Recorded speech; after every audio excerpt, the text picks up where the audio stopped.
نبی پاک نے کبھی بھی اذان کیوں نہ دی؟ اذان شاعر دین میں سے ہے۔ اذان کا احترام اور اذان سے محبت ہر مومن کا ایمانی تقاضا ہے۔ اذان اور بھی بہت سے فضائل ہیں۔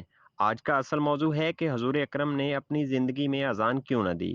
لیکن اس سے پہلے آپ کو اذان دینے اور اذان کا جواب دینے کے چند فضائل بتاتے ہیں، جو کہ حدیث نبوی میں بیان ہوئے ہیں۔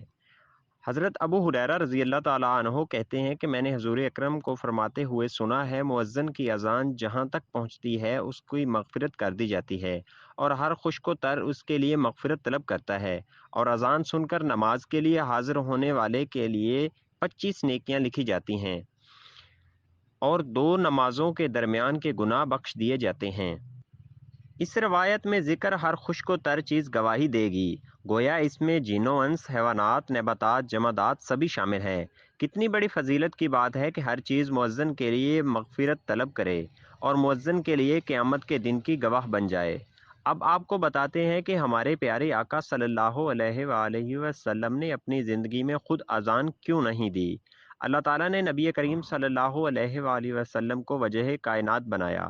آپ صلی اللہ علیہ وآلہ وسلم کی خاطر اللہ تعالیٰ اس کائنات کو پیدا فرمایا، اور اللہ تعالیٰ نے کائنات کی ہر چیز کو آپ کا متی بنایا۔ آپ کو اللہ تعالیٰ نے بے شمار معجزات عطا فرمائے۔ آپ صلی اللہ علیہ وآلہ وسلم کے حکم سے جھاڑیاں آپ کے قدموں میں آ کر سجدہ کرتی تھیں۔ آپ کو اللہ تعالیٰ نے یہ معجزہ عطا فرمایا کہ آپ نے اپنی انگلی کے اشارے سے چاند کے 2 ٹکڑے کر دیے۔ الغرض آپ کے اشارے پر بے جان اور جاندار ہر چیز کی مخلوق آپ کا حکم بجا لانے کو تیار ہوتی تھی۔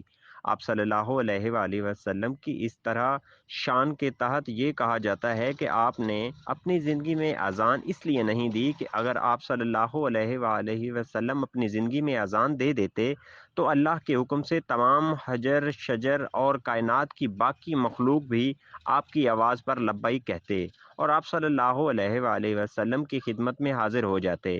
اسی لیے آپ صلی اللہ علیہ وآلہ وسلم نے اپنی زندگی میں خود اذان نہیں دی، بلکہ آپ نے حضرت بلال رضی اللہ تعالیٰ عنہ کو اذان دینے کی ذمہ داری سونپی۔